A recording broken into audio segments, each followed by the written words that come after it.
Welcome to the Australian Business Executive Podcast, where we speak with Australia's most influential industry professionals on the business and economic development issues taking place across the country. You can stay up to date with all our content, including our magazines, podcasts and videos by visiting www.theabe.com.au and clicking on subscribe.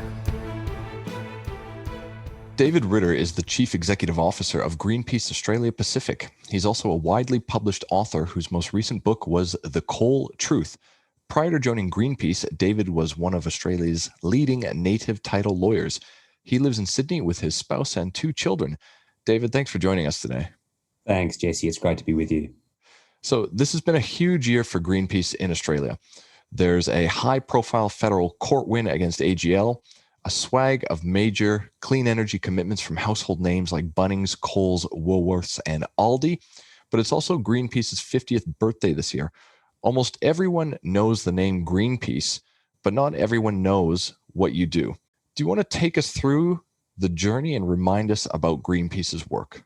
Yeah, I'd love to, Jesse. Thank you. So Greenpeace was founded in Canada 50 years ago this year. And the name comes from someone yelling out at a meeting, one of the founders, let's make it a green peace. And even 50 years later, that really speaks to our mission, which is to secure an earth capable of nurturing life in all of its magnificent diversity. And it's a mission that we pursue with complete independence.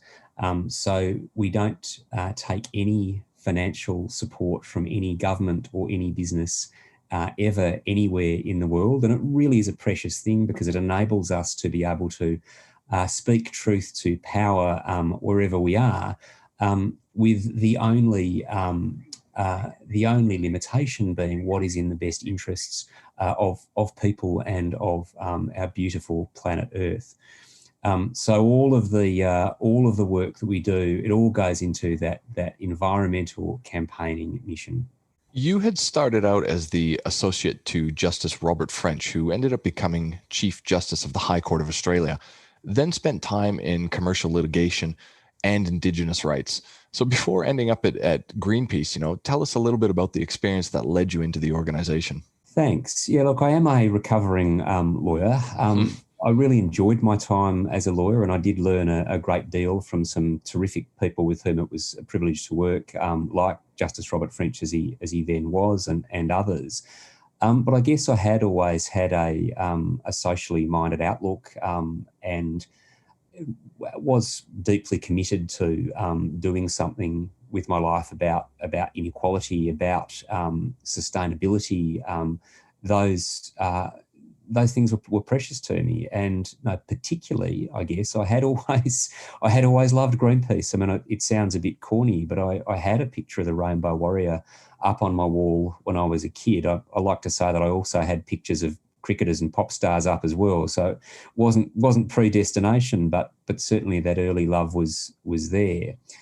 And then for a range of reasons, I found myself in London in 2007, and I pretty much decided that it was enough was enough being a lawyer. And there was a job for a senior campaigns position with Greenpeace. And for whatever reason, they were generous enough to try me out. And look, to be honest, I found the career change a bit of a challenge at first. But I gradually learnt about the ways of campaigning, and I loved the really the strategic focus of Greenpeace. And so in 2012, when the CEO job came up in Australia Pacific, I leapt at the opportunity to apply for that, and I give thanks every day that I have the opportunity to serve this organisation and this cause that I love with Greenpeace Australia Pacific. And so 50 years of the organization, what does that mean to you? Well, both Greenpeace and I turn 50 this year. And, I have loved Greenpeace, as I mentioned, for as long as I can remember. And it is partly the values of the organisation, the independence, the commitment to peace and to a flourishing world, the joy that the organisation has sort of hardwired into us about nature and the miraculous ability of people to achieve just about anything when we work together. But it's also an organisation with a proud history of changing the world for the better in really quite profound ways. So whether it's the achievement of World Park Antarctica, or the banning of nuclear testing, or the banning of drift nets, or the preservation of magnificent forests, or the progress that we have made towards achieving a global oceans treaty, or most recently in Australia last year, where Greenpeace, working in collaboration with many other organisations and communities, achieved the protection of our great Australian bight and all its incredible marine life and local communities from deep water oil drilling. These are things to genuinely celebrate and to remember what it is possible to achieve when we work together to put our mind to these kinds of outcomes. But in all honesty, the most important thing in this 50 years is probably not the 5, but the 0. By which I mean we have got to have our best years ahead of us. We are going to do fantastic things together over the coming years because we have to make an urgent transformation of our energy system, of our economy, of our society to secure that earth capable of nurturing life in all of its magnificent diversity. So I guess above all, what 50 years means to me is setting ourselves up for the next 50 and into the deep future beyond. Greenpeace is a global network, but I'm guessing the work and how you show up in different parts of the world can change. Do you want to tell us a little bit about the role of Greenpeace in the Australia Pacific region? Yes, so it is true that we are a global network, but of course we take our priorities, and the way in which we operate is heavily conditioned by each national and geographic context. And so in a place like Australia, where Greenpeace is very well known, and although we have a very lean operation, we have roughly 1.2 million people who are part of Greenpeace across all our platforms and networks. So it's a really significant part of the fabric of Australian society.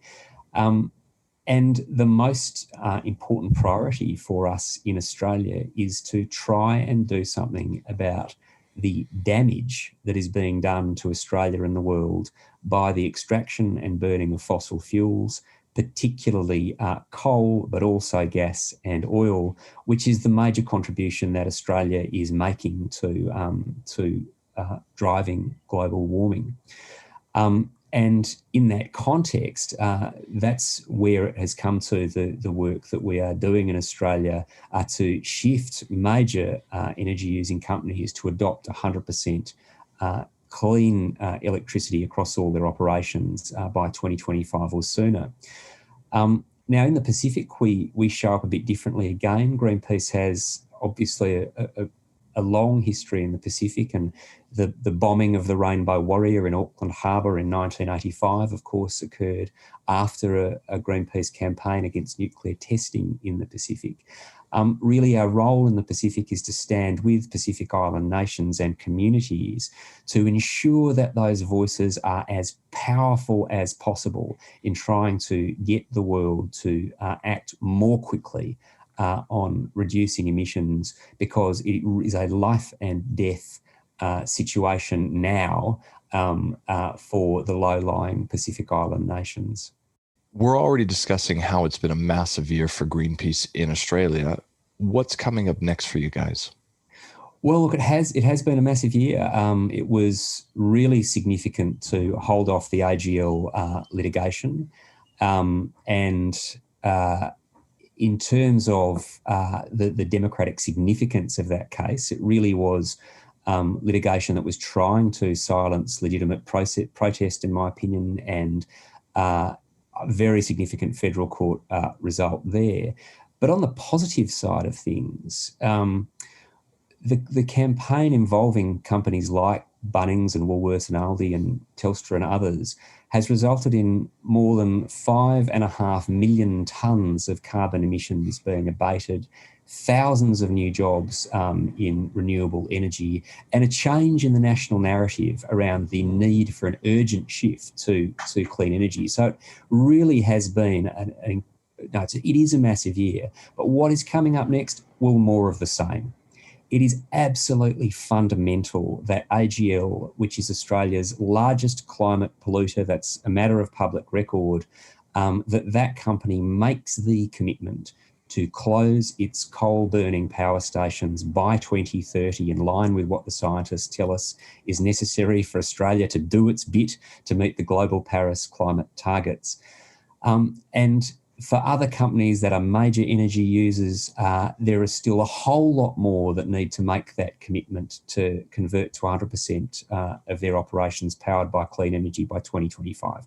So Optus needs to match the commitments of Telstra and TPG Telecom, for example. And there are many others out there that we will be calling on and working with to make that shift. And of course, the final thing to mention is that we are at a time when severe climate damage, fires, floods, storms are becoming more and more frequent.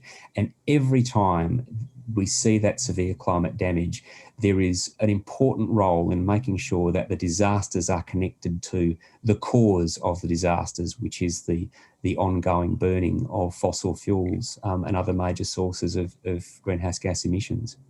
Look, that's fantastic. That covers the near-term vision. So what's the longer-term vision for Greenpeace, say, in the next 50 years? So the longer-term vision has the same clarity as the vision did 50 years ago, which is that we want to make it a green peace. We must secure an Earth that is capable of nurturing life in all of its magnificent diversity. We want to see a flourishing society driven by the limitless power of renewable energy, a world in which our forests are teeming with life, in which our oceans are teeming with fish, air that is clean and safe for our children to breathe, and with people looking forward optimistically to what the future might bring. Now, none of that is to be starry-eyed about the severe climate damage that is already locked in. But it is to have an iron determination that people working together can achieve just about anything. And together as a country, as a community, as a world, we can still see our way through all of this. Excellent. So before we finish up today, David, is there anything that you haven't had a chance to address or would like to give some final thoughts on? Well, maybe the last thing just to say is that if anyone is listening to this who'd love to get involved, let's have a conversation, because this work of transitioning Australia rapidly to becoming a clean energy economy, a clean energy society, a clean energy country requires the work of many, many hands. So if you're running a business and you want to have a chat on how to become part of the solution, let's have a conversation. And if you are an individual in a workplace, in a family, in a community, in a school, in a church, in a union, an institution, wherever it might be, and you want to have a conversation about what's the biggest influence that you can have a reach out, because it will only get there with all hands on deck. Excellent. Well, David, thanks very much for your time today. Thanks, Jesse. It's been a pleasure.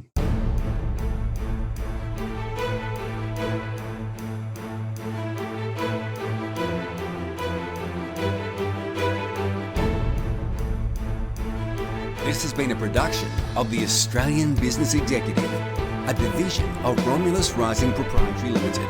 All rights reserved. You can stay up to date with the Australian Business Executive, including our magazines, podcasts and videos, by visiting www.theabe.com.au and clicking on subscribe.